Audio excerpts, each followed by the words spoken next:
There we go again. I mean, there it is again. When it's this cold outside, I know.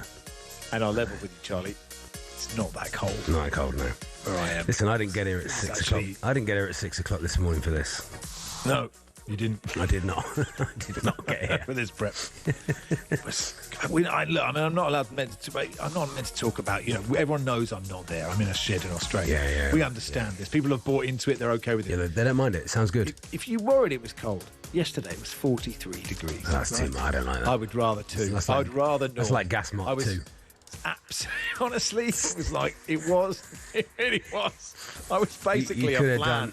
I was basically a flan. I was a cooked flan. A beautiful slow cooker.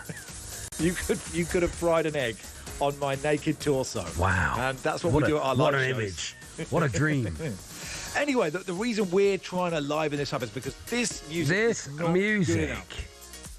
Somebody somewhere. Oh. Hello. What about this music? This music. Wow. Now, this music is almost too much. I can get behind. It's almost too much. Do you know what this feels like to me? It feels like the magic of the cup. Oh. Do you think... Has the cup lost its magic? Has the FA Cup... 8-10-89, has the cup lost its magic? No.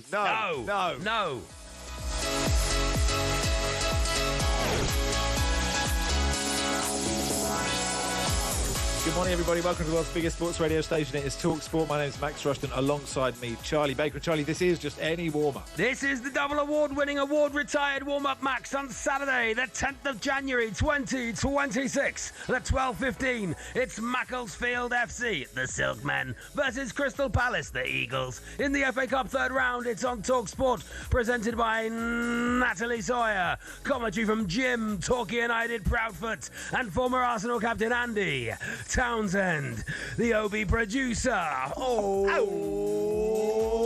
It's Declan McCarthy.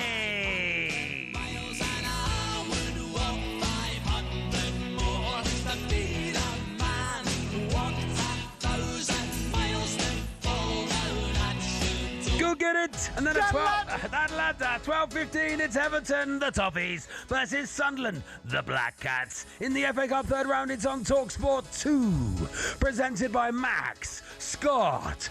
Commentary from Cameron Pope and former Everton first team coach Charlie Adam, the OB producer. It's Cameron Pope. Give me Cameron Pope. Joanna Pope. Cameron Pope. Joanna, hit the morning come. Cameron Pope. Cameron Pope. Joanna, give me Pope. Joanna, Cameron Pope until the morning come. Go get it. And then at 14:15, it's FA Cup Game Day Live with Forget It. Forget about it, Bust you into tiny piece of business. Adrian Durham, Robert Huth, and Troy Deeney. It's on talkSPORT. Adrian, forget about it, the best in the business.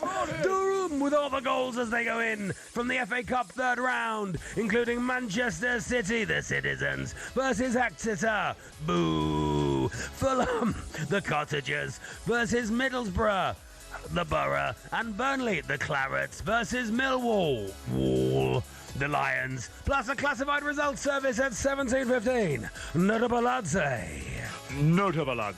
Adrian is at Boreham Wood. Robert is at Manchester City. And Troy is at Fulham. At 15 o'clock, it's Newcastle the Bournemouth in the FA Cup third round. It's on talkSPORT 2, presented by Max Scott. Commentary from, Adam Bridge.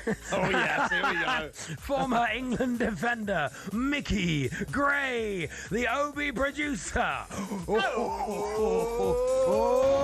It's Adam Bridge. Bridge over troubled water. I will be your mind like a bridge over troubled water. I will be your mind.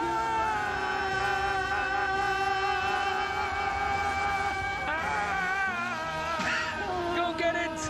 And then at 17:45, it's Tottenham Spurs versus Aston Villa, the Villains. In the FA Cup third round, it's on talkSPORT, presented by Forget It, the best in the business. Adrian Durham. Commentary from Forget It. Joe Shannon and former Newcastle manager Alan Pardew, the OB producer. Sissy Minter. Yes, what a day. What a day. She's unreal. Go get it! And then at 20 o'clock, it's Charlton v Chelsea in the FA Cup third round. The Addicts v the Blues. It's on talkSPORT, presented by Ollie Clinkety Clink. Commentary from Ian, the Duke of Knutsford Danter, and former Charlton and Chelsea defender Scott Minto, the OB producer. It's Salama.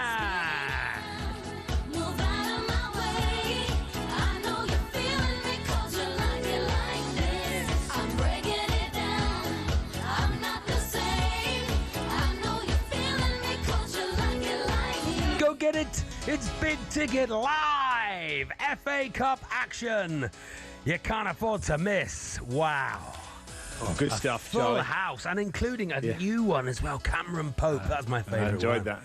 Danny says it's insane how long you can get away with the same terrible banter in inverted commas, and it still somehow be funny and entertaining. There's Truly no banter unique, here. No banter. Danny. It's a banter-free zone. Isn't it? Mark, Wolves fan, has been in touch. This is important stuff, actually. Lads, I'm worried you've been royally mugged off. Not sure if you've been made aware that Steve Sidwell was on Drive yesterday and was literally playing darts during the breaks. Still ignoring your DMs, Max? God, Can you believe that? Can you believe that? I did see a clip of him talking about Thomas Frank, but I didn't know he was playing darts. And he owes us. He owes us. He owes Tim Vine will be absolutely furious. He owes us big time. Yeah, absolutely. You're looking at me. Is there an echo, Charlie? No, I was just trying to work that out. That's just right. I've got a new iPad. And I don't know how it works, so I can only apologise. Okay. Hey, Max, I had a dream last night. I had a dream that one day. Okay. In all honesty, I don't think this is Martin Luther King's dream, but I don't know. Let's discuss the dream. I mean, I know there's nothing more boring than listening to other people's dreams, but here we are. Oh no, their own family tree or their own. Fantasy that's football interesting. Team? Yeah, the fantasy football team. Wow, yeah. What's more boring than this? 8, 10, 89. I've triple captained Harry Kane. I don't it's care. Not real. Grow up. It's like doing your accounts every week and showing people. Right. I had a dream, and it was Alan Brazil was in it. Why is he popping up in my dreams?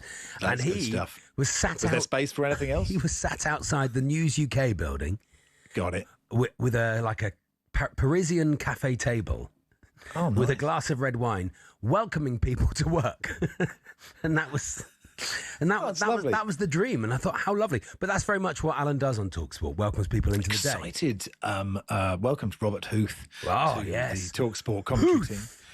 Now, Robert Huth is the only time I ever went to China White's nightclub. Wow. Robert Huth was in. You are cool, and it was pretty cool. Oh, you know I'm pretty cool. Probably the only one there who got the night bus home. It's awfully noisy. White jeans? But, white jeans? I don't think I was wearing white jeans. Okay. But I recognised Robert Huth. There were other footballers there, but I didn't know who they were because they weren't in kit. Yeah. Your worst nightmare. As discussed, there's only about 12 footballers we think that cannot walk down the street.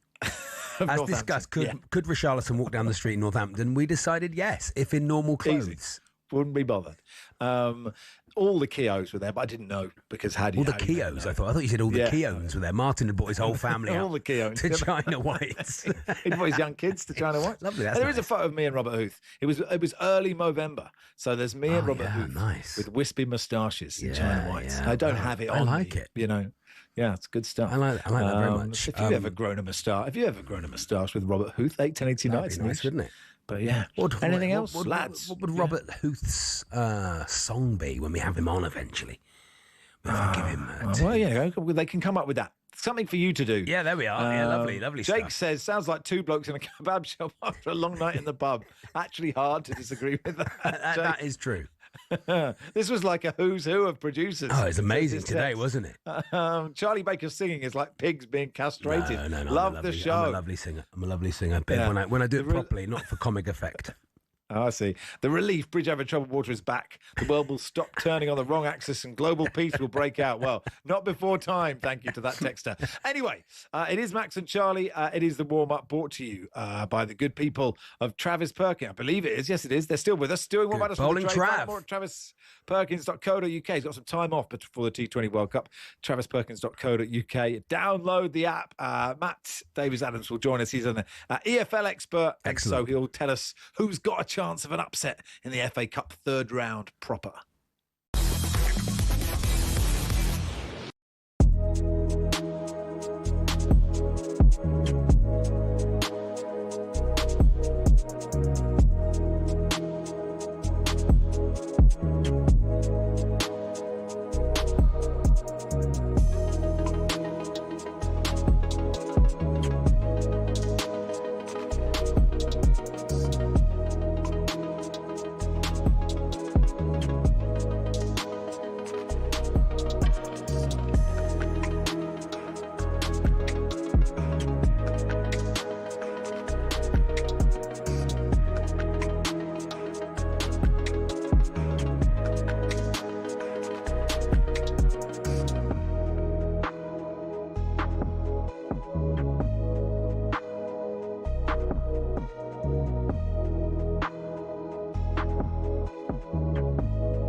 Morning all, it is Max and Charlie with you until 11 on talkSPORT. Here's a text with love from Nat and Byrne in the Maldives. Oh, yeah. It's all right for some. Love to Nigel. Fabulous, go get it. Thanks for keeping it real, boys. Here we go then.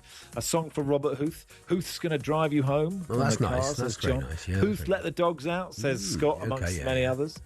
Dan goes, freed from desire, mind and senses purified. Huth. No. I mean, that's just a way of getting free from desire in, isn't it? I'm not against it. War. Huth. What is it good? Yeah, that works. I didn't know if there was anything in that. You want the Huth. You can't handle the Huth. You can't handle the Huth. Yeah. No, I mean, it's not a sort song. Of what we're now going. Not a song. It's just a phrase with the word truth in it that I've turned into Huth. Huth upside your head. I said Huth upside his from Webby. That is strong, isn't it? Huth let the dogs out. That's already someone else's, isn't it? Love the way you start the show with so much energy on a Saturday morning. Says, imagine if the music. Should see how we end it. Yeah, Atkins says we do an extra hour just for ourselves. Wild. Listening in Mum's garden, no headphones. I can't say how embarrassed I was at the thought of her neighbours overhearing you. Thank you, Akin. Anyway, big day today. I don't believe that text. Sitting in your mum's garden at 9 o'clock on a Saturday morning in 1 degree with head. I don't believe you. You know, stop lying to us. I'm calling that out. Stop lying to us. I'm calling that out. Good for you. That's the way to get a viral clip. Yeah, that's somebody. It's third round of the FA Cup. It's all on talkSPORT. Oh, lovely. Ho, ho, ho, it's magic, you know. Never believe it's not so. The FA Cup, the oldest and the best. Plymouth, not Liverpool, out of the FA Cup. Shrewsbury Town are in the box seat, and we could be on for a cup set for the ages. Got on! 1-0 Charlton. It is arguably the most open FA Cup in years. Watkins turning and shooting brilliantly. Edge of the area, thumping it in. That is a terrific goal. Swings a dangerous ball in. Voltamana! And the double for Newcastle United. And he digs it round him and slots it in. And Portsmouth lead. You've got to love football. You've got to love the FA Cup. And the Eagles have landed it. Crystal Palace win the FA Cup for the very first time. Oh, it was so good. Wow, it's great. One of the best moments of last season, just seeing Palace fans not knowing exactly how to behave. I love that. When you won a major trophy. Let's speak to Matt Davis-Adams, host of What the EFL podcast, can run through some of the possible upsets in the competition. Welcome, Matt. Morning, chaps. How are we doing? Yeah, good. Thank you, Matt. Good. You are a Forest you. fan, Matt, so we should probably start with that humiliating defeat from the beautiful dream that is also lots of US investment from investment funds and just got loads of money from the Welsh government, Wrexham. Yeah, I mean, shall we not and say we did? Wasn't great, was it, from a Forest perspective? Certainly not in the first half. Good thing is, though, we took it all the way to extra time and penalties and then lost. So we'll be knackered and we're not in the FA Cup anymore. I'm just going to take away the salt from the Wrexham dream because it is pretty dreamy. Because they were in the non-league. Yeah. They were in the non-league for 15 years and struggling to get out. Nearly went bust. Someone came in. Just because they're good owners doesn't mean that we should, have a pop at them. Okay. That's what I would say. All right. And I hate Wrexham as much as anyone, so, you know. Fair enough. So what about today then, Matt? Macclesfield Palace. So Palace, the holders, away at Macclesfield, live on talkSPORT. That's a good way to kick this off, isn't it? Yeah, it's brilliant. No top flight club has ever lost to a team 5 tiers below them, apparently. And that's what we're looking at potentially today. Macclesfield 14th in National League North. And like Wrexham, a great story. Went bust in 2020, didn't they? As Macclesfield Town. 3 promotions in 4 seasons since then. And yeah, real feel-good story. Obviously, Robbie Savage involved at the start. But now it's Wayne Rooney's brother, who's the manager, with Franny Jeffers as his assistant. So if you can't get behind that, then maybe the FA Cup isn't for you. Yeah. Does Wayne Rooney's brother call himself Wayne Rooney's brother? Or does he have his own? I think in front of the players he goes by Gaffer or John. But, if he wants to get a good table at a restaurant, he probably says I'm Wayne Rooney's brother. We interviewed John Rooney on H&J last year, and we just did the whole interview, and we were like, how do we not? Because you think it's like, how do we not say it? How do you not bring it up at all? But we asked him one right at the end, and he sort of went, I don't know, you'd have to ask him, which is what I'd say if someone kept asking me about my brother. And I agreed with him. It's a really good point. What about Exeter go to Man City? I know there's a lot of surprise that this and sort of anger from Exeter. This is not on TV, this game, given the number of games. Like this, every other game, as far as I can say, is on TV. I don't know why that is, and Cambridge Birmingham is on TV, but good for us. But do they have a sniff, Exeter? No, wouldn't have thought so. I mean, they are unbeaten in 3 coming into this one, which is something for them to cling on to. I guess they took Forest to penalties in the FA Cup last season at their place, but it's the fact that it's at the Etihad, isn't it? I think that is the big difference maker here for them. But yeah, shame that it's not on telly, because obviously that'll cost them a few quid, and that's almost as important to teams in League One, particularly teams like Exeter, who are supporter owned, aren't they? So they don't have a load of money. So that is disappointing for them. But you wouldn't expect City to have too many troubles. Yeah, they are. They've had enough, though. Honestly, they are so. This isn't me just having to go Exeter. They are. It is. They are so lucky. Every single year they get a massive cup tie, or they'll sell one of their players who will then be sold on, and they'll get a. Honestly, I'm pleased it's not on telly.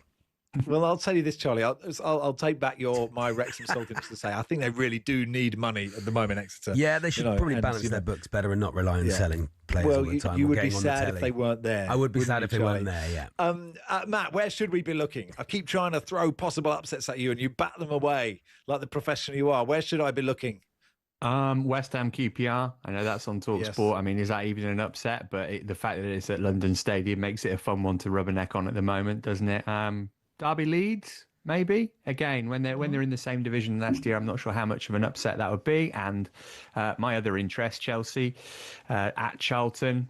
Sort of nightmarish game for them, senior, I think. Awful start, that, isn't it, Matt? Absolutely awful. I mean, I'm fully behind Liam, and I really want him to do well.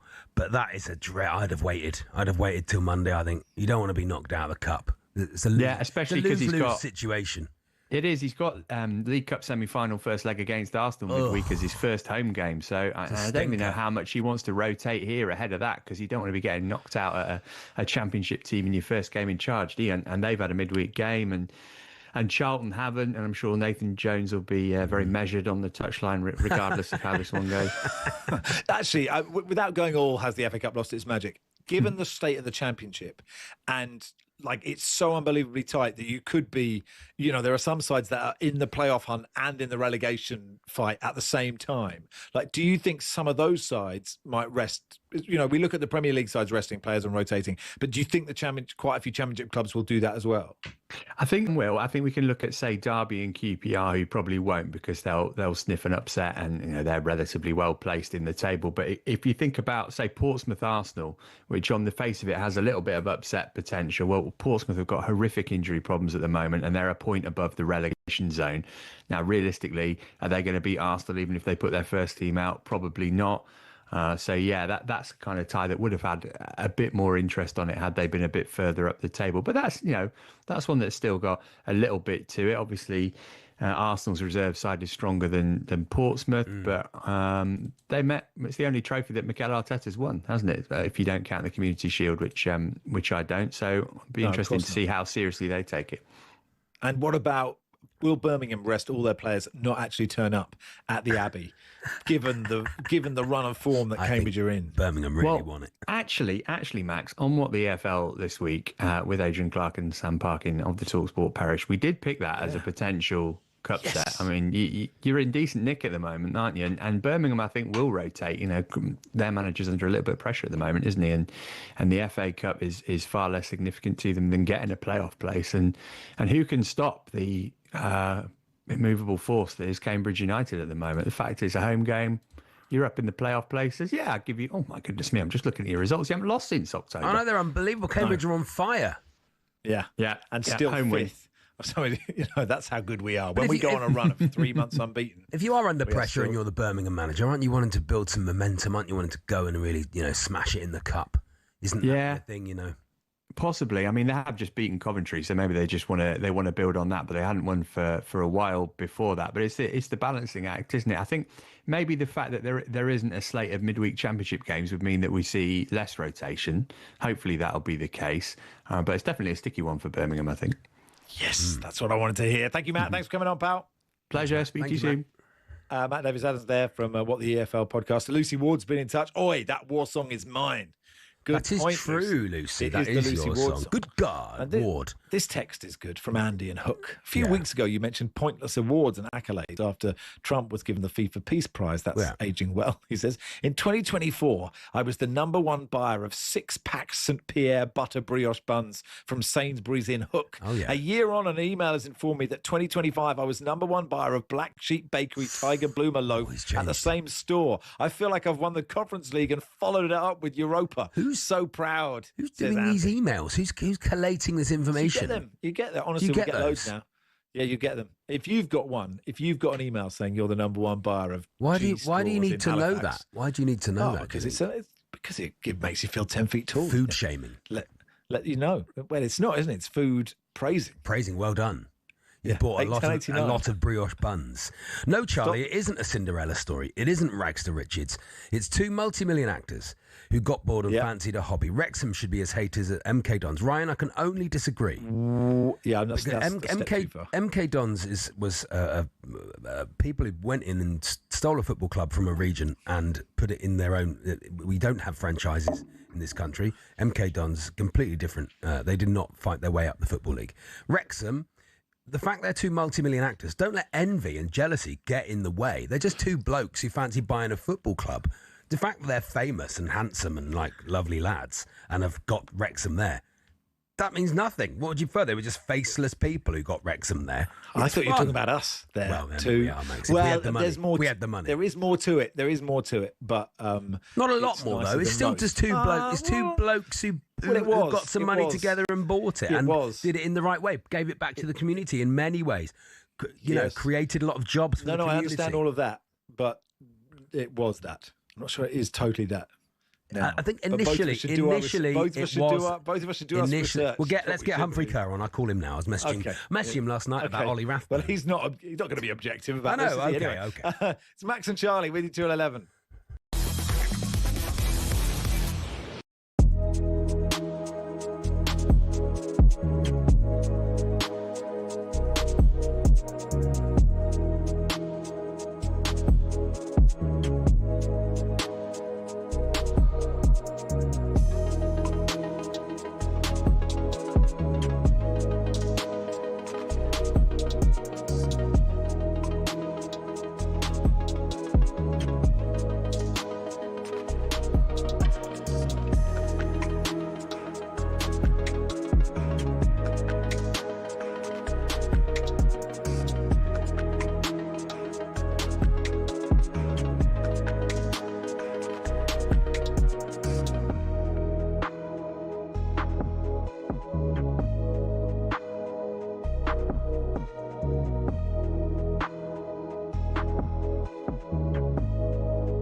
Shin pads are a footballer's best friend. Even if players like Jack Grealish do wear such small ones you can barely even see them. But what's the story with shin pads, and are there actually any rules on how big they should be? It all started with cricket, actually. Cricketers had been wearing shin pads since the 1700s. It was thanks to this guy that shin protection made its way over to football. Meet Samuel Widdowson. He was a cricketer and a footballer. He played for Nottingham Forest back in the late 1800s, and he wanted a way to protect his legs from nasty tackles. Naturally, his mind drifted to his other favourite sport, where players had been wearing these pads for a century.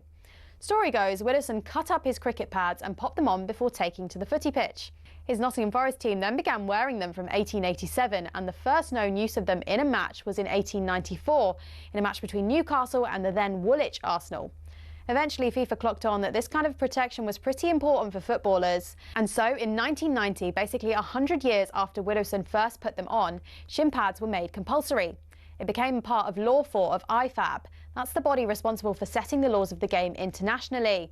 But the law doesn't actually specify anything about measurements of shin pads. It just says they must be made of a suitable material and be of an appropriate size to provide reasonable protection. It's really vague, even though there have been calls for it to be changed. But for now, that's why Grealish and co can still get away with these ones, which are no bigger than a credit card and which seem to offer little to no protection whatsoever.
Be there for Super Bowl 60 on talkSPORT. Oh, thank goodness, a new competition. Oh, good. Our latest competition has landed, and this is your chance to be at the greatest show on earth. The warm-up with Max and Charlie next Saturday. No, the Super Bowl on Sunday, the 8th of February, as well as a pair of tickets, which chucking in flights to San Francisco, 3 nights accommodation, and spending money all covered. Listen up, and listen up good. Here's how to enter. Yes, Charlie. for your chance to win, text WIN to 83338. Text costs £2.50 plus your standard network rate, or call 0343 418 7260. Lines close at 22nd of January 2026 at 4 p.m. That's when you'll need to answer your phone if it rings. 18 plus, UK residents only. This is a network promotion. Full T's and C's at talksport.com. For your chance to win, text WIN to 83338 now. Good luck. Matt says, I was number one buyer of wasabi peas at Sainsbury's in Yorkshire and the Humber 2025. Good. Robert says, I'm the number one buyer of Dairy Lee Dunker's 3-pack at the St Anne's Sainsbury's. I'd like proof of that. I'd like proof. Dave, proof. There is. He's literally sent a photo. There is. I can show it to the screen.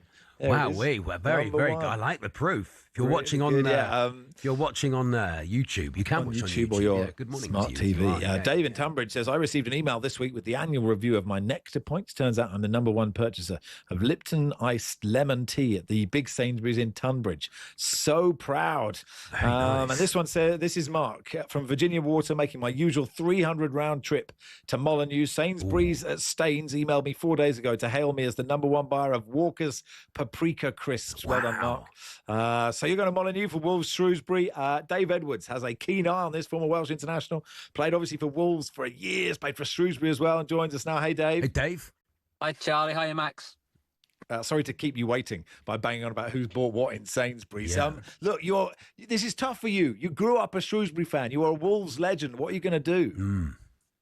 Well, I'm outside Molyneux now, ready to get myself inside the stadium, but it is such a strange time for me because I've never been around when Wolves have played Shrewsbury and I haven't had a foot in either camp. So I've been on both sides of the fixture. I played for Wolves against Shrewsbury in League One a few times back in 2014, and then I was in the Shrewsbury squad, which played Wolves in 2019 in the FA Cup.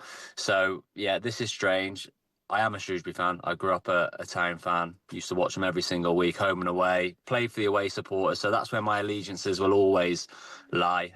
But I've got a split household. My brother's a big Wolves fan, and my son, who was born when I was playing at Wolves, is a massive, massive Wolves fan. Yeah, that's so the thing. But so if Shrewsbury win, right, will you be totally delighted? Because I try and think about this, right? I'm a Cambridge fan, but my dad is a Spurs fan. I like Spurs, and it's never a problem. But if Cambridge played Spurs, if Cambridge played Spurs today, I'd want Cambridge to absolutely hammer them, and I wouldn't care the fallout. Do you want Shrewsbury to go there and absolutely stuff Wolves?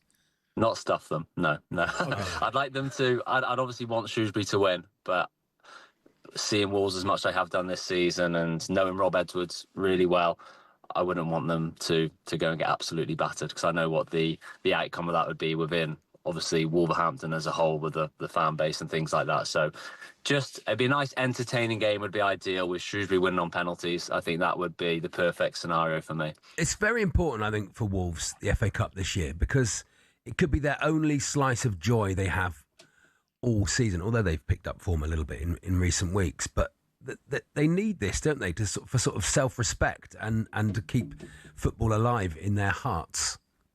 Yeah, in reality, that the Premier League is pretty much done and dusted for Wolves. They can obviously try and go on an amazing run and pick up results, and at worst go down fighting. I think that's what Rob Edwards will be trying to do. But this is an unbelievable opportunity for them just to keep that season prolonged, like you said, Charlie. They've got a great tie playing Shrewsbury, who are in terrible form themselves. Right. Third bottom of League Two. Shrewsbury got a huge game next week at home against Harrogate, which is the team which is bottom, which could then overtake them. There's a lot of pressure on Shrewsbury in the league, so it'll be a nice distraction for them. But yeah, Wolves will be heavy favourites, and I don't think Rob will change the team too much. I imagine he'll make a few subtle changes, but they're in good form at the moment. They'll want that to continue. He'll want to keep winning games, and you never know. Wolves have been decent in recent years in the FA Cup.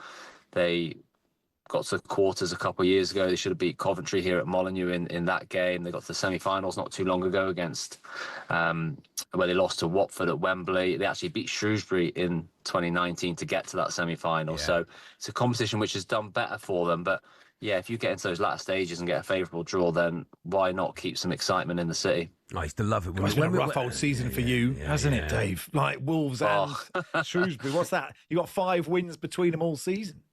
Oh, it's been a nightmare. I write a local column in both of the local newspapers, the Express and Star and the Shropshire Star, and every week it does feel like Groundhog Day at times. Yeah. Not many wins to really celebrate, but hopefully, if Wolves can pick up some form and look ahead to next season, that'd be great. But Shrewsbury's still very much fighting to stay in the Football League. Should just never have left Gay Meadow is the thing. That was one of the great away trips of all time to Gay Meadow, and the ball going over the stand into the river and the coracle and all that sort of stuff, you know. Fabric of football. That was the very fabric. You've messed with the fabric of football by moving, and that's why you'll get relegated to the National League. It's a shame.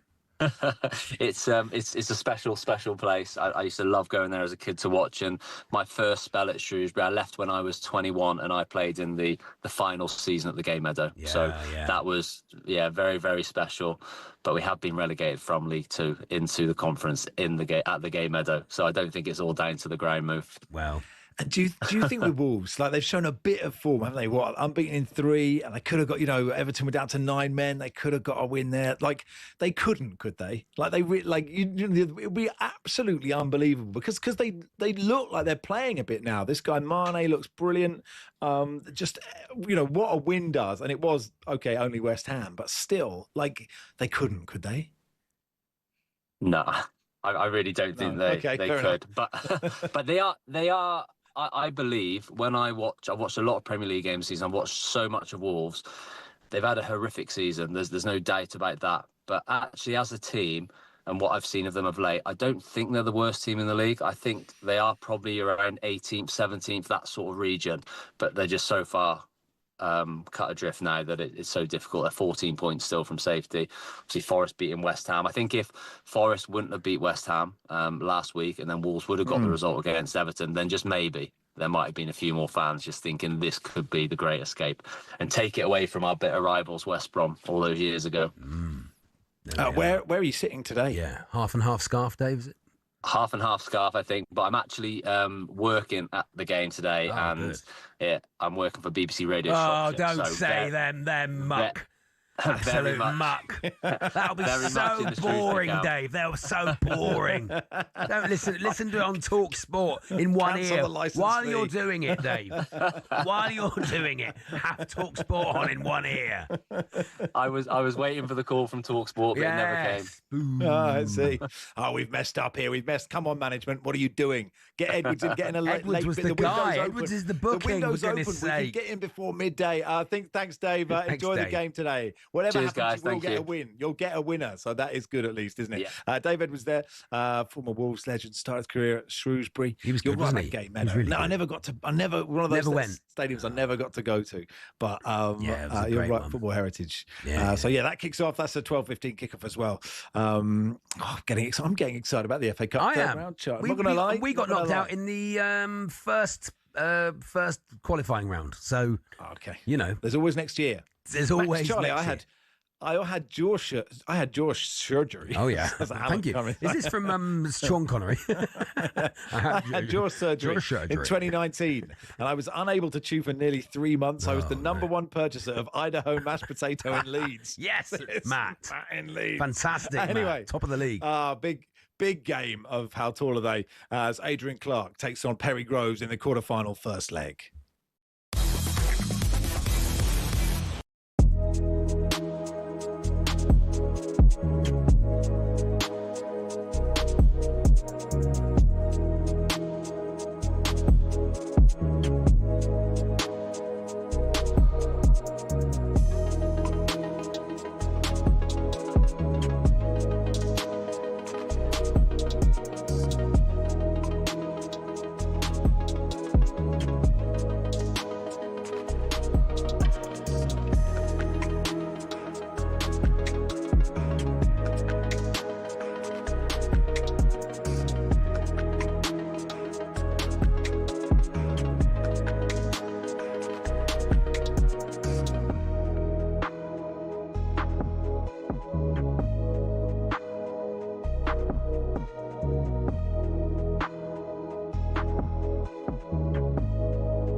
wish I was a little bit taller. Thank you to Michael who got in touch. Hello, Michael.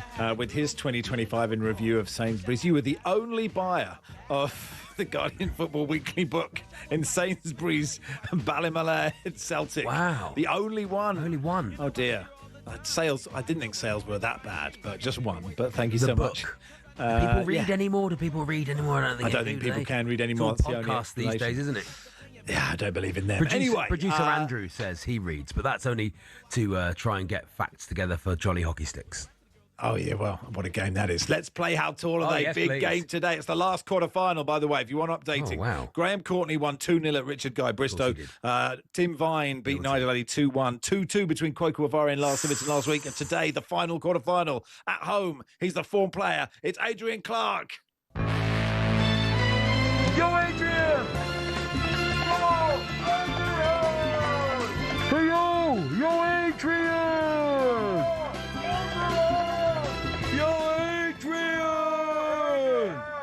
Welcome, Clarky. Good morning. Morning, Good morning. Clark. Yeah, looking forward to this. It's a biggie.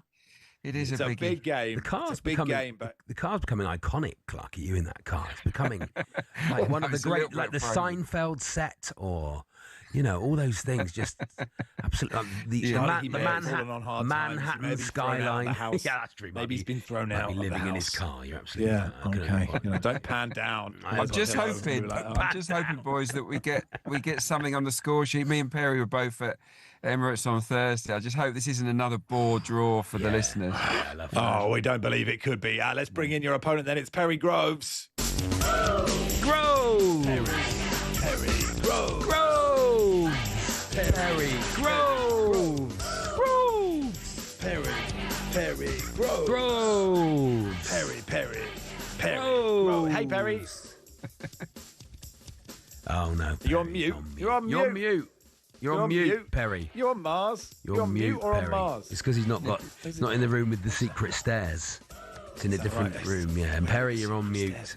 Where's Perry Groves' secret? It might not be his fault, of course.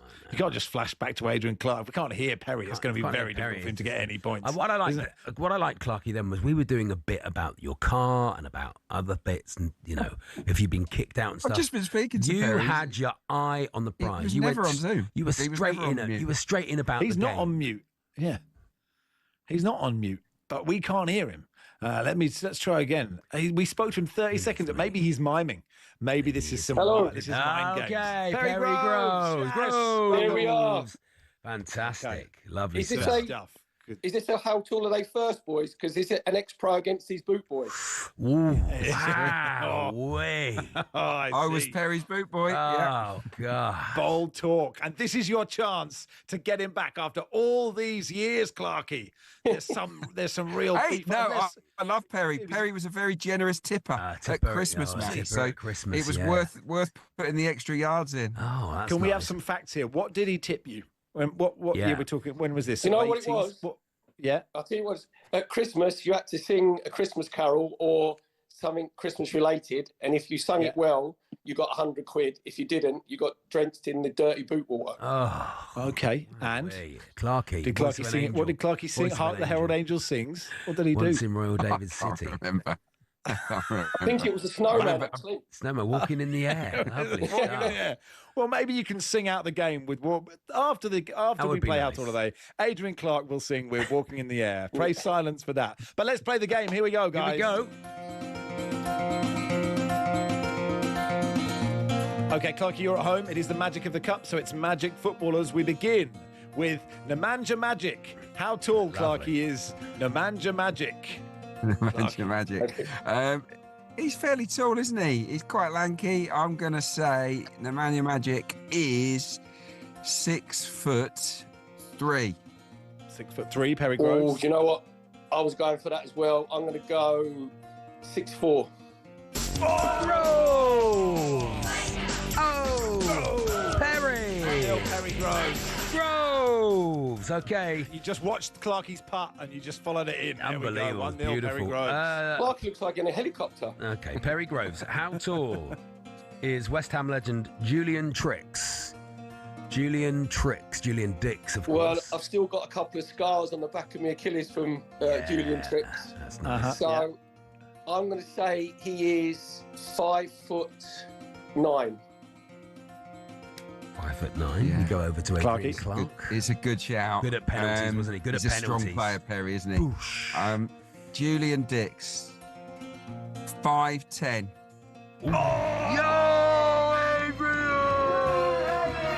These guys, they're knocking it out of the park today, and how tall are they? It's one apiece. By the way, here we go Stu's then. inquiry, Julian Dix ain't 5'10", trust me. Unless he had like 6-inch studs on. Perry, it's aluminium always like this studs. with Perry. It's always like this No, with we Perry. don't want another rematch, Perry. We want to Arguments. get on with this competition. How tall, Clarky, is Alan Sleight of Hansen? Alan Sleight of Hansen. Alan Hansen. How tall is he? Alan Slight Hansen. Right. Centre half, tall, slim. Maybe not a giant. 6'1". 6'1". We go. I think he's a bit taller. He slid in to try and stop Michael Thomas scoring 89. So laterally, I think he's about 6'2". Oh yes! Look at that! Another one. Go! This is beautiful. Wow, play. They're dovetailing. They're playing so well together. And that answer had a little dig at Liverpool about winning the title on the last day of the season. It's up for grabs now, Thomas. Thomas. Okay, so 2-1 to Perry Groves. Why didn't Barnes just run it in the corner, Perry? Why didn't John Barnes just run it into the corner? Unbelievable. Anyway, We haven't got time for this. Perry Groves, how tall? It's a tough one. Greg saw a woman in Halford. Greg Halford. Oh, Greg saw a woman in Colchester United. And He'd be others. worth about 25 million now. He had a proper long throw, Greg Halford. Oh, right. He did, yeah. So, yeah. Tall right back in the Doug Rootby sort of line. I'm going to go 6'3". 6'3". Adrian Clark in the car. Again, it's there or thereabouts. I'm going to go an inch taller, 6'4".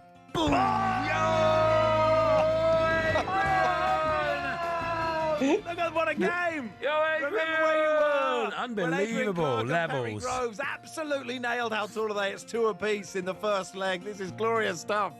And we finish, Clarky, with you. How tall is Zlatan Abracadabrahimovic? Zlatan Abracadabrahimovic. How tall is he? Oh, dear. I don't know. He's another tall, isn't he? 6'5". 6'5", Perry Groves. Well, no, I don't think he's NBA. I think he's 6'3". Well, he's 6'5". Yo, Adrian! Boy finally has his say. Yo, Adrian! It's a win for Adrian Clark. 3-2. This is talkSPORT.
Morning all, Max Frost and Charlie Baker with you until 11 on talkSPORT, brought to you with the good people of Travis Perkins. Do what matters for the trade. Find out more at travisperkins.co.uk or download the app. Howard Jones says, how didn't the result of How Tall Are They make the headline news? Something suspect is going on. What a game it was. Unbelievable game. Charlie Parker says, stop all the clocks, cut off the telephone, prevent the dog from barking with a juicy bone, silence the pianos and with muffled drum. I am the #1 buyer of Butterkiss sweet microwavable popcorn in Hitchin Sainsbury's. I thought that was going to be a people buy some stuff, don't they? How tall are they, Joy? Yeah, well, there's always going to be someone who buys the most. Yeah, that's true. Gary Lehman says the greatest game in How Tall Are They history. Looking forward to the second leg in 12 months. That's only the quarterfinals. I know. Back in 4 weeks. Back round. How tight it is. It'll be over before you know it. We'll have spoiled the final, but the final will be awful before you know it. Don't worry about it. What will we do then? Something else. We're going to do then. Something else. Great idea. Really good idea. Have another idea. We won't just sit in silence. We'll do something else. Time now to look ahead to today's action with Enterprise Destination Football on talkSPORT with Enterprise Rent-A-Car. Whatever it is, we're here for it. Lars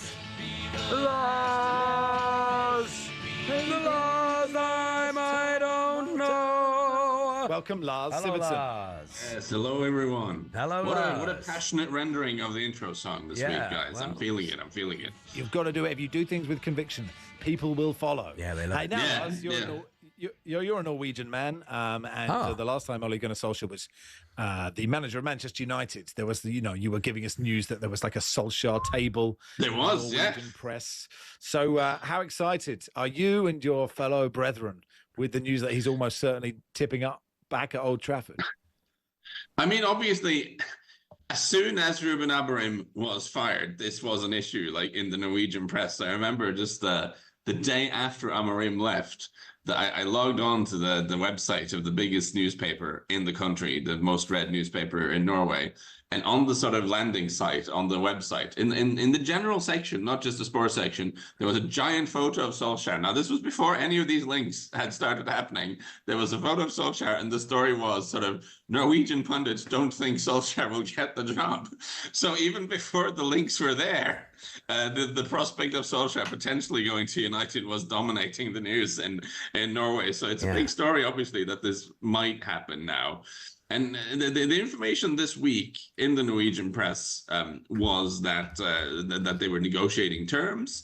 Of course, Solskjaer was in Molde this Thursday for the funeral of Åge Hareide, a former coach and mentor and dear friend of him who left us far too soon. And now, I mean, the stories I see in the English presses as well, that they will have conversations over the weekend of a possible return. So interesting times for us Norwegians, for sure. Is he a good manager, Lars, or is he a good Man United manager?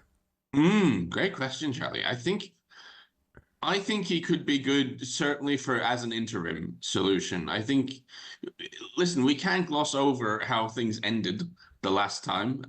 It's because I mean, there were good times last time, but of course it ended not very well. No, yeah. And he did struggle to turn the team into a team that had this coherent identity and could, reliably beat lesser teams at home and all this sort of stuff. But they were also good times, and I think he's not incompetent, that's for sure. And I remember his last job was at Besiktas in Turkey, and I was there for his first game. I was in the stadium in Istanbul, Besiktas' home stadium, sort of overlooking the Bosphorus, very beautiful place, when they took on Athletic Club de Bilbao in the Europa League. And it was interesting because he did the thing he does, which is set them up in the sort of 4-2-3-1 formation, every player in a role they understand. And they sat back a little bit and hit the opponent on the counter, and they won 4-1. And at his time at Besiktas, he was criticized for not always beating the lesser teams, for dropping too many points against the lesser teams. But he was the only manager to beat Galatasaray that season. He also beat Jose Mourinho's Fenerbahce. So in terms of just doing the basics right, getting the team set up in a defensive shape they understand, better at organizing a team to counterattack maybe than to dominate possession. That's the thing you would say.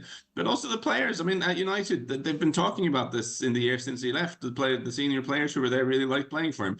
So I do think, as someone who can be an experienced hand on the till between now and summer, where there are a lot of big sort of blockbuster name managers who are on the market, I think he's a guy who's really passionate about the club, who will understand what his role is and will be willing to go in and do that job for the second half of the season and to the best of his ability. And I think he's more experienced and probably better choice than a lot of other temporary managers you could appoint.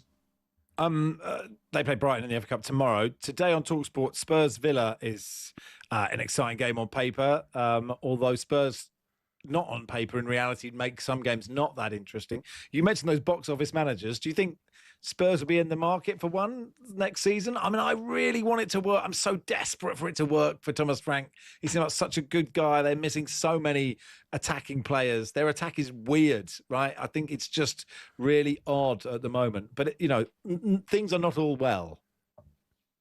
They're not all well. I mean, this business with the coffee cup, I mean, it doesn't matter, but it's also, is this the most, the thing that's happened in football that's the most like something out of the thick of it we've seen in a while? I'm fully expecting some sort of footballing Malcolm Tucker to come bursting into the Spurs dressing room and have a word with Thomas Frank after that. And it is one of those things that just like, It's nonsense. And for all the problems he has to solve in terms of getting the team to work, he doesn't want to have to field questions about drinking coffee from the wrong mug. Like this shouldn't matter, but just the visual it is unfortunate. When it's going badly, Lars, this is the sort of thing that happens, isn't it? When it's going badly. Yeah, it is. You know, if you make yourself memeable, it is an absolute disaster for a manager. You don't want to become the meme. No. I actually think that, again, I'm not saying it should be like this. The football coaches should worry primarily about coaching the football team, but I do think as because of the way modern mass media works and all this sort of the social media and idiots like us, you do have to make sure you don't become the meme. And it's kind of funny.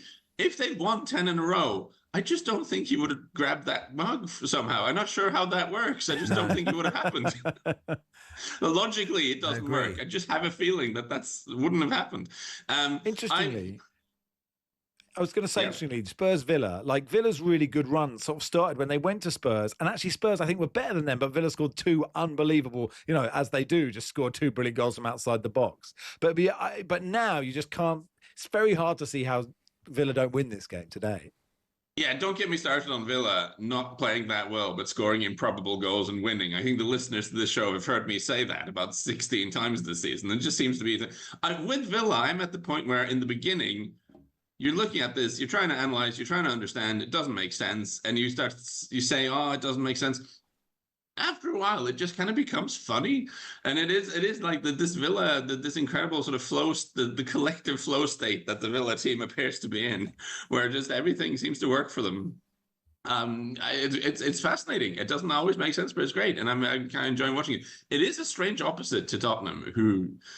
just a lot of weird things seem to be going wrong for them. Wherever they turn, things seem to be going wrong. And on Thomas Frank, I think the best argument for keeping him is this fact that you can't keep sacking managers all the time. You do need to give someone a chance to build something. But I would feel better about his chances if he had shown any sort of sign that he understands that this job is different from coaching Brentford. You shouldn't just, you can't be in charge of the team that has the sort of 6th biggest wage bill in the league or something like this and just set them up to defend and play long balls and try to win set pieces. And that's just not good enough. And it's never going to be. Teams of that stature, we don't need to have the debate, is Spurs a big club or not? Let's just look at the money. The teams that have more money than most of their opponents in the Premier League, they do need to go out and play. That's just kind of how that works. And so far, it doesn't look like he either understands that or is capable of coaching in that way. And that is the thing that worries me even more than the results. Mm. Oh, okay. Where's your, where are you most excited in this FA Cup third round draw, Lars? Macclesfield Palace, I guess, is the most is that the Macclesfield being a Phoenix club. You always I'm not going to confess to be a big football lower league enthusiast, but I love it when the Phoenix clubs do well for themselves and survive, because I really believe in this idea that a football club is the community. It isn't just the people who are there at the time. It isn't if a club goes down, you can start it again. So the stories like AFC Wimbledon and Macclesfield, I think these are very important for football. So you've got a Phoenix club hosting a Premier League team that has not been on good form recently, that has looked like they don't maybe have the squad depth to deal with competing in many fronts at the same time. You'd expect Crystal Palace to rotate quite heavily here. This is, I think, out of the entire lineup, for me, it is the Macclesfield Palace game that seems to have the highest potential for a romantic upset. I just want to flag up something. I had an idea. So I was reading up on the ties, and I've seen this story that, and I'm not saying this to have a go at City, but there has been this story that Exeter, who are majority fan owned, requested that they would be awarded more than the regular percentage of the gate from their game against Manchester City. The rules are that the teams get 45% each. The FA takes 10%. They asked City if they could get more than that because they really need the money, and City are City, and City turned them down. Okay. It's not the point of having to go at City. But I had this, I think maybe Charlie would be intrigued. I have this idea that what if, the way these tournaments work, if a team from the third tier or below is paired with a team from the top tier, the lower tiered team should just keep all the money, I feel, from these early rounds. I'm with you. Because the Premier League teams really don't need it. They don't. It makes zero difference to them. Especially as they've got rid of the replays. So yeah. I agree with you, because they've got rid of the replays and given the non-league, I don't know if you know what's happened, they've given the non-league this stupid competition that no one wants to play in and actually ends up costing some teams money. but I agree with you completely. Yes. This seems like I've it's got just no a tiny thing, a tiny thing that you can do that is logical, that has some kind of merit to it. It's not just a handout, and it doesn't make any difference for the bigger teams from the Premier League. Zero. They will not notice it in the accounts. You'd have to take a big sort of you have to take a microscope. You have to put the accounts under like one of these microscopes they use to find the difference. They would be maybe especially as today. I'd like to know who's going to have more fans at the Etihad, Exeter or Manchester City. It's shots fired from Charlie Baker. No, it's true. It's the truth. It's the truth. But also, the football family, in inverted commas, only ever exists when everyone can join together and say, oh, we're sad about this thing, haven't the family come together? Yeah. When there's any opportunity for self-interest, the football family is like any dysfunctional family, and it's only interested in itself. But in the same way that, I feel like you're just describing a normal family that's there, Max, family, but that's fine. Maybe that's just my experience. You're absolutely right. Anyway, lovely stuff, Lars. Thank you, Lars. Anytime, guys. Have a great weekend. That is Lars Sivertsen there, and let me read a word from our sponsors. Oh, that'd be nice. Well, I don't have the words, but that was brought to you by the wonderful people from Enterprise Rent-A-Car. Whatever you're doing right now, stop and rent a car from Enterprise. Rent 10 cars from Enterprise Rent-A-Car now. Destination football on talkSPORT with Enterprise Rent-A-Car. Here for it. Book now at enterprise.co.uk.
Morning all, Max and Charlie with you until 11 on talkSPORT. You've got some stick here, Charlie. Yeah, sure, yeah. Maybe rightly so. More Exeter fans and City fans, get in the bin, you red-loving bias station. Okay, says this slightly cheap shot from Charlie there, says Mark. The Etihad is sold out today. Okay, I look forward Charlie, to seeing no City, empty 40,000. seats. I look forward to seeing Charlie, 0 empty seats on the television.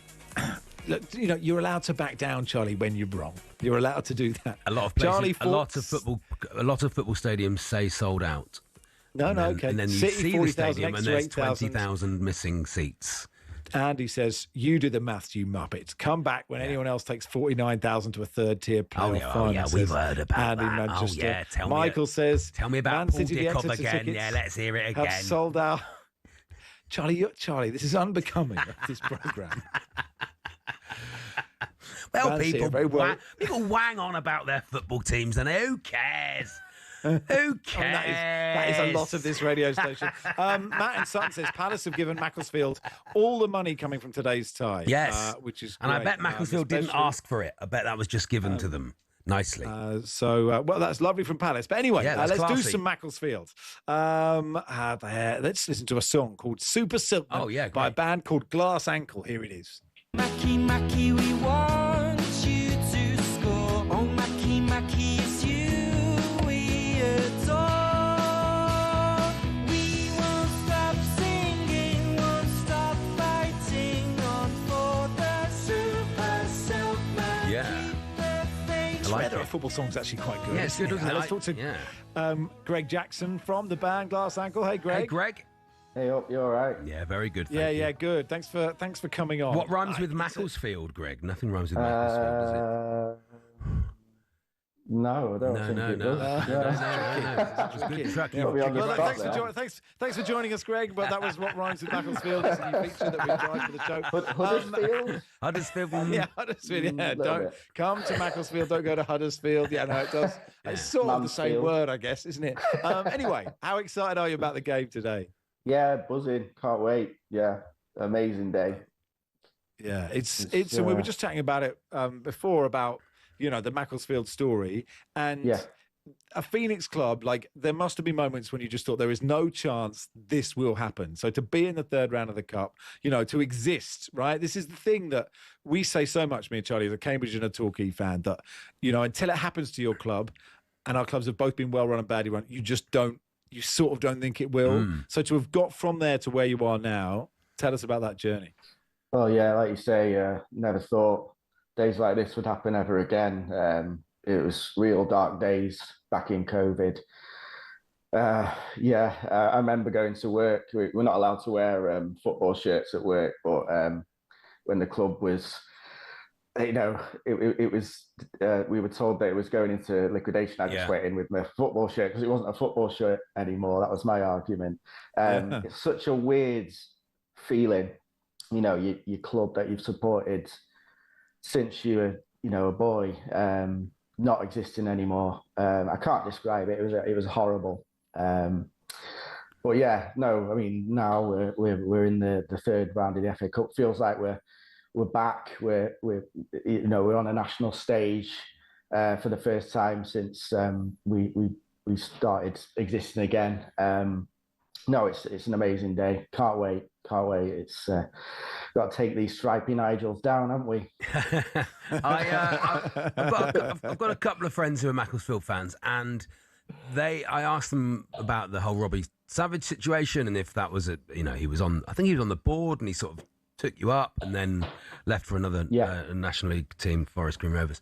And they didn't mind it leaving, the circus leaving, so that they could just concentrate on the football. Is that similar for you? Yeah, I mean, I have mixed feelings about Robbie's time. I can't take away what he did for us last season, steering us to promotion. Yeah.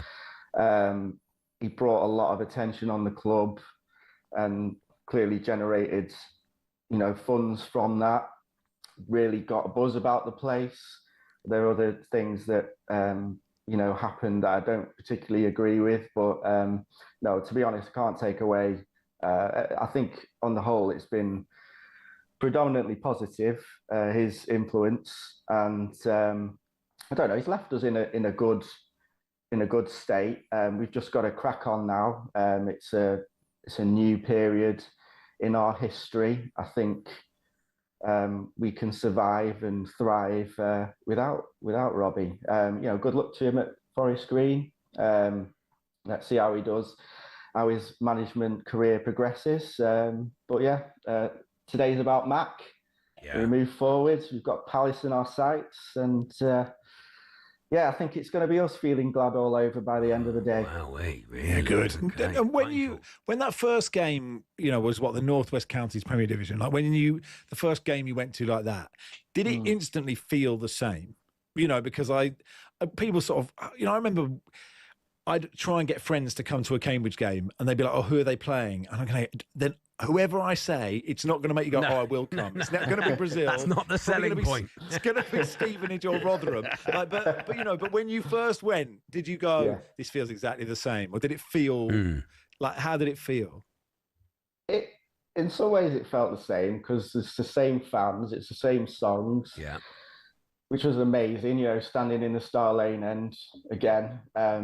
I think the feeling of it was just pure elation, for us to be at the Moss Rose ground again was just amazing. Can't describe it. I know it sounds a bit parochial and a bit, No, not at all. Not at all. It's what it's about. It's what it's home, isn't it? It's your life. Exactly. It's home. It's and I think it was exciting to be the big club in a way. And I think across the board we were hated for various reasons. I don't think Robbie helped in that matter, but to be the big boys, seeing how we did down there. I mean, playing the likes of Congleton Town. But it doesn't matter, does it? What I've found is it doesn't matter. I mean, we've dropped as far as I've ever known, so we're in the equivalent to what Macclesfield are in. We're in the National League South, and it doesn't matter. It doesn't really matter. It feels the same. It's still 11 men running around in yellow and blue with your badge on it, and it's your mates, and you're going to support them trying to win. So a goal feels like a goal. You don't go, "Oh, that wasn't." I don't think that felt like the goal we scored in League One that time at Sheffield Wednesday.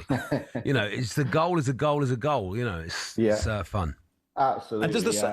And does the quality of football, because in League Two it's not great. I know it's not great. It's a lot of channel balls. Surely it can't really get considerably worse. No, loads of True. No, the standard's been surprisingly good, I think, down there, and it's been great, and the ground's so much better. Rob Smethurst, the owner, has put in a lot of his money, millions of pounds to do it up. It's just such a nice place to be now with the fan zone. You can get your wood-fired pizzas if you'd like. The Palace fans are in for a treat, I tell you. You got your Spearings pies, local pie provider who for this season. There's been a lot of fans asking for that, so that they're in place now. I challenge you to find a better pie in the land. That's a big text topic. A few Wigan fans on the phone. Quickly, Greg. If there's going to be a hero for Macctown today, which player is going to be the guy we should look out for? I don't know. For me, just because of his links to the old days, I'd love for Danny Whitehead to get on the score sheet, to get some playing time, because he sort of links the two eras. So yeah, I'm gonna stick with Danny Whitehead. Look out for him. Perfect. All right, Greg. Thanks so much for coming on. Appreciate your time, pal. Cheers. Thanks for having me. It's been a pleasure. That's all right. Greg Jackson there from the band The Glass Ankle. Macclesfield. Did we do skincare footballers the other week, Max? Because Danny Whitehead would have been excellent for that if we did. We did that for half an hour. I think we did it the other week, didn't we? Did we do skincare footballers? I can't remember. Yeah, why not? If not. If we can't remember, the listeners probably can't. Skincare footballers after Danny Whitehead. Well, I'm stuck now. Okay, cool. We've got 3 minutes to think about it. We're doing it now. 8:89 at Max Rushden, at Baker's Tweet, and Lee Phelps will join us in a second.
is full of money, and when it comes to exhibition matches, it is the cash involved that gets them off the ground. But that's what makes it even more annoying if the event falls flat. When Mike Tyson fought Jake Paul, 65 million people streamed it on Netflix, but many people complained of buffering and freezing, and the fight itself wasn't that great either. So fans got shortchanged, while Tyson and Paul took home around $60 million between them. Another one with a huge prize pot was Tiger versus Phil in 2018. That had £9 million. But again, the pay-per-view had streaming issues. Miking up the players was an anticlimax too, and the golf itself was bang average. When Ronaldo went to Saudi, we all knew money was the driving force, given his salary of £177 million a year.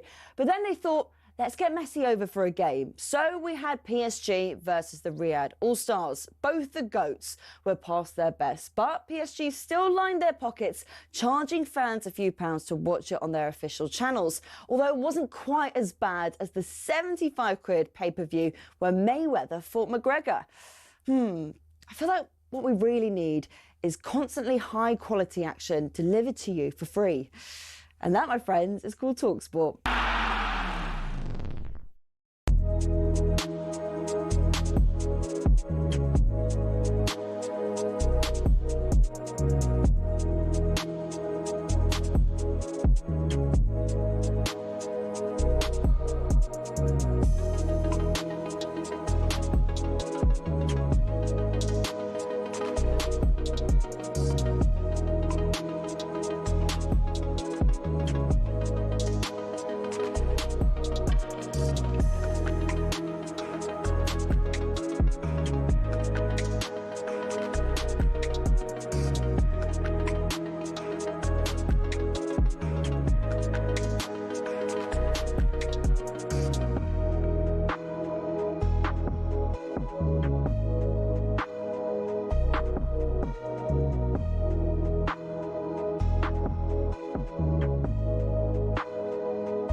La la la la la la. Max Rush and Charlie Baker with you until 11 on talkSPORT with the good people of Travis Perkins doing what matters for the trade. Find out more at travisperkins.co.uk or download the app. Ali McCoisturizer. Very good. Moisturizes Caicedo, says this one. Very good. A few people saying they play at Spotland, which is very, very good because that is an actual place. Yeah, very, really very good. Very good. Keith Gillespie. Very nice. Neutrogeno Wijnaldum from Shane the Postie. This is Luther Blisties. That's good. I like that. Really fun. Very fun. Anyway, let's get the latest odds from ahead of today's action with William Hill. In the Zone on talkSPORT. Brought to you by Final One Standing. New from William Hill. 18 plus gambleaware.org. Terms and conditions apply. Help! Not just anybody. You know I need someone. Sorry, Des in Barnsley's just said dermatitis bramble. It's really good. Oh, that's That is very really good isn't it? indeed. Yeah. Anyway, Lee Phelps joins us. Hey, Lee. This is a hard act to follow. These pimple puns are amazing. Yeah, very good. Skincare footballers, Lee. Brilliant They're good, stuff. these listeners. We've trained them well. All They're very 8 good. listeners. They're really, Very really good. good at this stuff. Final one stand. Surely it's finished now, isn't it? Everyone Come back on, in, Lee. back in, Lee. We just keep going. This week alone, 3 players have won 20 grand each. 3 leagues finished in the week. They all picked Brentford, and we had a load of draws again midweek and some surprise results. So 3 players won 20k each. That takes the total won this season to over £1 million now across, I think we've got over 30 different winners. I think 12 different leagues have been won. The biggest getting £200,000 individually, winning that game outright. New league starts next Saturday. It's Premier League only, remember. So if you haven't played yet, it's free to play. You pick a Premier League team to win. If they do, you're through. And there's a new league every single week. So if you've been knocked out or you haven't played, then get involved from next Saturday. Peter and Dove, really nice. Okay, then first game on talkSPORT is Macclesfield Palace on talkSPORT, talkSPORT 1, I guess. Everton Sunderland on talkSPORT 2. But what's Mac Town's chances today? Yeah, 11-1. It's a great day. I mean, listening to you guys talking to the Greg from Macclesfield, it's brilliant to hear the stories. And this is the great day when you hope you can do the giant killing. This is 11-1 at home. Palace are 2-11. It's really short. Obviously, the FA Cup holders, they're 20-1 to retain the trophy, by the way. The draw 11-2. There's an epic boost here, which is Crystal Palace to score in both halves in the 90 minutes, of course. Even money from odds on. It's one of 6 epic boosts over the third round ties. No Jean-Philippe Mateta. Rested because they're worried about his knee on the AstroTurf. It's modern 4. I think calling it AstroTurf's a bit much. It's like 4G, isn't it? I don't think you're going to get the sand. The sand. You're not going to get doesn't want the sand burns. They don't want to wear tracksuit trousers. But look, it's one of those games. I think, as most people have said, where it's not going to be an easy day for Crystal Palace, but they've shown what commitment they give to this tournament already. So if they were making wholesale changes, I'd be looking at that Macclesfield 11-1. But you think they should get the job done. Greg Jackson-Bauer mentioned Danny Whitehead, that fairy tale goal. 9-1 he is to score in this game. So let's say if any Mac fans are listening and fancy that, then 9-1. Score at any time. To score at any time, wow, 9-1. Good, isn't it? Yeah, so it's nice. It'd be a nice fairy tale one, wouldn't it? That Everton Sunderland game on talkSPORT 2. Everton are at 5-4, Sunderland 11-5, and the draw 2-1. I quite like Sunderland here. Everton are missing. I know Sunderland are missing a load of AFCON players, and maybe the effects are starting to tell on them, starting to struggle a little bit in the league. But Everton are missing their influential African duo. Grealish and Keane both sent off in the week, so they both miss out. No Seamus Coleman, no Jared Branthwaite, no Keenan Drewsby Hall, no Carlos Alcaraz, all injured. I like Sunderland there, I think. I think they could go away there. Because both of these teams, a bit like Spurs Villa, both of these teams, you have to be focusing on the FA Cup as a viable, whether you win the trophy or just go to the semi-finals or whatever it is. Someone like Sunderland, they're safe, aren't they? They've got to focus on the FA Cup. Yeah, surely. and if you look at what Palace did last year, you're absolutely right. We'll catch up with Charlie Adams at the Hill Dickinson in just a second for that game. What about Spurs Villa? Yeah. I'd love Tottenham to Thomas Frank needs a win to go in off his backside somehow. Yeah, there's a few 5:45 games. Obviously, your Cambridge are playing Birmingham, aren't they? Yes. Just over 3-1. My team, Grimsby, are playing Weston-super-Mare. Grimsby Town are 1-4 to win. I don't think I've ever seen Grimsby 1-4 at home against any game. At home, amazing. But yeah, Spurs are 6-4. Villa are 6-4. Not quite sure how they can be the same price. Obviously, you have to wait and see team news. But again, they have to go for this. Villa are a viable option to win the FA Cup, I think. They're 18-1. They're a good price. Emery's good in the cups, though, isn't he? Yeah. Emery, very good. He's won a trophy with every other Villa that he's managed. Villarreal, Sevilla, Aston Villa. Yeah. I'd be looking at Villa as a viable option to win it. I think, I just think Tottenham are 17th in the home Premier League table. There's nothing in Spurs that makes me confident that they can get a result here. I'd go Villa there just to win that game. Ollie Watkins obviously in form. Again, team news is everything, but I think sure. I heard you saying about Charlton being maybe a surprise. Yeah. I'm not so sure. I think there's better. I think Millwall at Burnley at 3-1 is probably worth a look. They're good, depending on how Burnley shape Millwall up. having a great season, aren't they? Don't mind that at all. It depends on the team news, obviously, with a lot of these. But Charlton aren't in great form for me, and I think Chelsea have paid the League Cup the respect it deserves. They're in the semi-finals against Arsenal, of course, next week. Then Rossini goes in with the best team he's got. You can't go into your first game weakening down in the FA Cup. He knows the importance of this competition. I think it's great for a bet builder.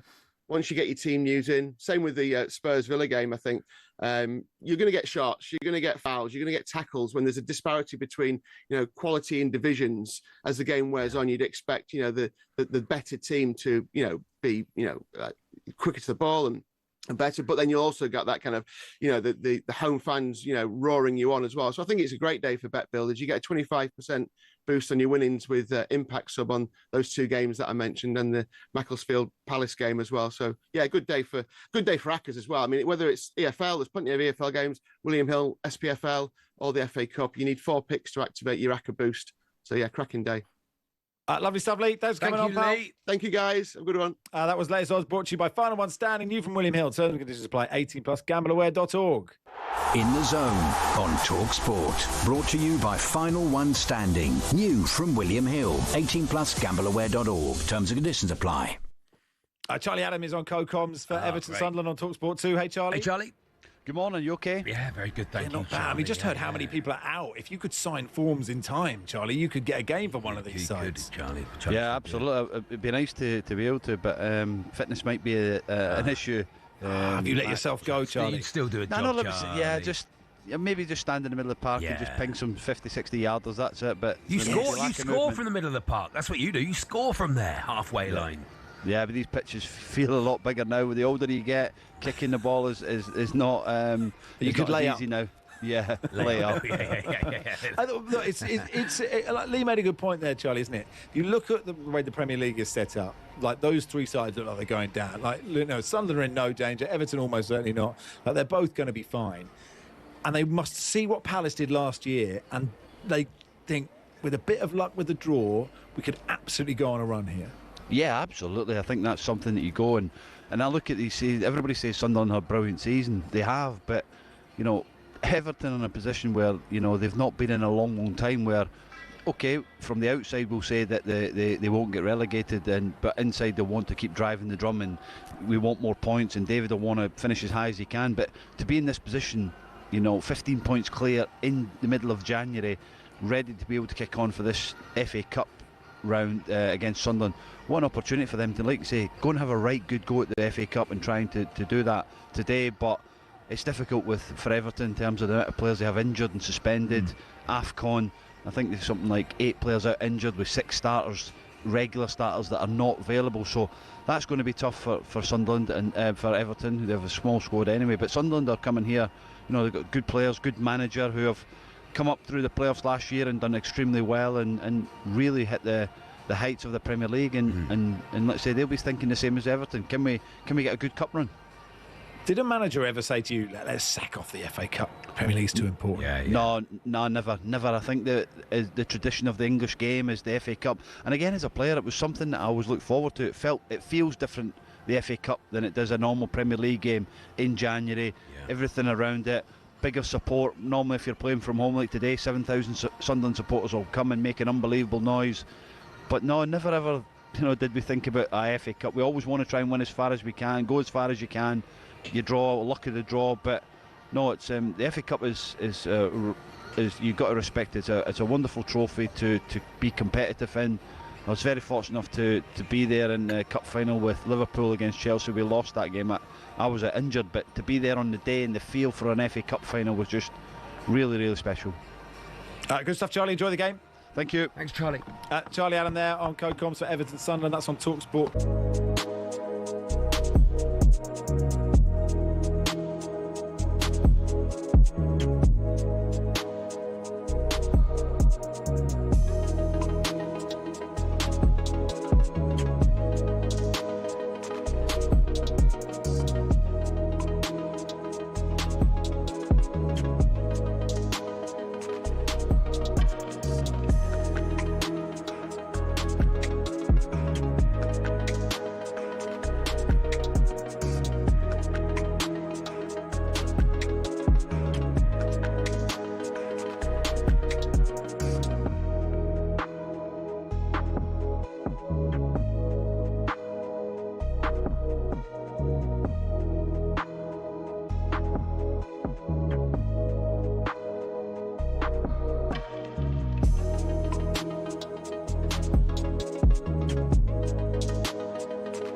go live to the seat next to Charlie, for there's always time for time difference. Here's your host, Reese the Lock. Good morning, gentlemen. How are we? Very good. Yeah, good. Lock Let's get on with Fantastic. it. No time for the waffle. Let's go over to Jeff, who joins me. Hello, Jeff Peters. Just baked it. Good morning to you all. Max won last week, so it's 1-0. Okay, here we go. 1-0. Fantastic. 1-0. Goal 1, Tuesday night. West Ham 1, Forest 2, live on talkSPORT. What minute did Morgan Gibbs-White win the game for Forest? Who are you asking? We'll go for Max. Why not? Max, why not? When did he score that? 89. Charlie? 91. Let's hear how it sounded. It's ticked over to 88. He steps up, right foot ticked in, over and to drills 88. it through It the says the middle, time off in the goal, start of and the into clip. the back of the net. Really good. It's Very listed. good. It's listed. It's listed for us on the information that we use as 89. Well, it's ticked There we over go. Yeah, into because 88. It's in yeah, the it's ticked 89th to minute. 88. That is the 89th minute. Very good. Jeff. Very good. Yes. It's Max 0, Charlie 2. Okay, what a game. Second goal, Manchester City 1, Brighton 1, which was live on the talkSPORT app during the week. But can you tell me what minute Caro Mitoma earned a point for the Seagulls? Charlie. I know it's me, Reece. I'm just trying to think. Did he score? 76th minute. Max. I think it was a lot earlier than that. Okay. That's a shame for me, isn't it? But I don't, let's risk it. 55. Let's hear how it sounded. Spreads it across to Mitoma on the far side. Mitoma wants to shoot and does, and scores. It's the 60th minute. No, you, pretty Jeff? good for you. Yeah, very good. So Max, 5 minutes out, is on 5. Charlie, 16 out, on to 18. 13 bad. the gap, 3 to go. Max to guess first. Bad from Bacon. Okay. Goal, Charlie. goal Don't number worry 3. about it. Comes Don't let it get you down. Yeah? Yeah, okay. Yeah, unlucky, Charlie. Goes to the 7-goal thriller that was on the app during the week. Newcastle 4, Leeds 3. But can you tell me what minute of added time Harvey Barnes scored the winner? Oh. Well, you've given a lot away there. Yeah, that was a lot. Shouldn't be a clue in the question. Yeah, sure, that was my idea. 90... Jeff gets the yellow card there, not me. Okay. 97. Charlie. I think it was like 100. So you're saying Harvey 90%? Barnes turns and shoots. Newcastle have won. 90 plus 12. 90 plus 12. 90 plus 12, the 102nd minute. Wow, you're back So- in it, Charlie. Yeah, I thought. Yeah, Charlie closes the gap. 2 out onto 20, but Max in the lead on 10. Okay. See what you've done, because you didn't want us to just say 90. No, You exactly. wanted the exact. I okay, get it, I Jeff. get it. Thanks, well Jeff. done, Jeff. Good idea. Sorry, Jeff. Always thinking, Jeff. We were wrong to question you. We're sorry, Jeff. All of us are sorry. Didn't get none of this with the Colaccini hair stuff. Get it right. Okay. Right, back to Wednesday night. Burnley 2, Man United 2, live on talkSPORT. But can you tell me what minute Benjamin Šeško scored his second goal? Šeško, go down to Šeško. I always like it. Sounds like Sausages. Who's this for? Who's guessing Charlie. this? Charlie. Go down to Šeško. Charlie. Say it I got again. told off for prompting last time. Reece, can you tell me this game again, please? I wasn't. Burnley 2, Man Burnley United 2, Wednesday night. Sesko's second. Yeah. Sesko's second. Sesko's second. Yeah, sure. Really should have scored. Whoa. Hold your horses. I know I you think want it the was show just to end. practicing. They was practicing. a The 70th minute. Max. No, I thought it was he scored in the 50th and the 60th, but he might have scored in the 60th and the 70th. I'm going to say 60th minute. I'm going to back myself. Now let's hear how it sounded. Really should have scored in the same goal that he scored the own goal. Šeško! He's done it again! He's done it again. 60th minute. 60th minute on the button. So it's a second direct hit for Max. He stays on 10. Charlie, 10 out onto 30. 20 the gap. Okay. 1 to go. Max to go first. I've won from Here we worse. go. I've Okay, won from 30 worse. seconds after the show. Here we go. And Here our we go. final goal comes from last night's FA Cup game between Wrexham and Forest, which Wrexham won 4-3 on penalties. But can you tell me what minute Ollie Rathbone put Wrexham 2-0 up in normal time? Max. I think 2-0. It was the 35th minute. Something like Charlie. that. You're about right there, Max. So you've got it right. So I need to find 10 from somewhere. All right, Or go or for a get direct it hit. direct hit. Well, don't say that because it's then you, Max, might not have got the direct hit. The 32nd minute. Let's hear how it sounded. Rathbone constructing another attack, gets it in towards the edge of the area. 2-0. That's unlucky. It's a 40th minute. Oh, it's a good game. Max, It's a good game. Max finishes on 15. Good game. Charlie on 38. Max leads Charlie 2-0 this year. Cheers. Very nice. Thank you, Jeff. Thank you, Jeff. Thank you, Reese. Thank you, Charlie. Thank you very much, everybody. Thank you, Travis Perkins. Game day is next. It's the magic of the cup.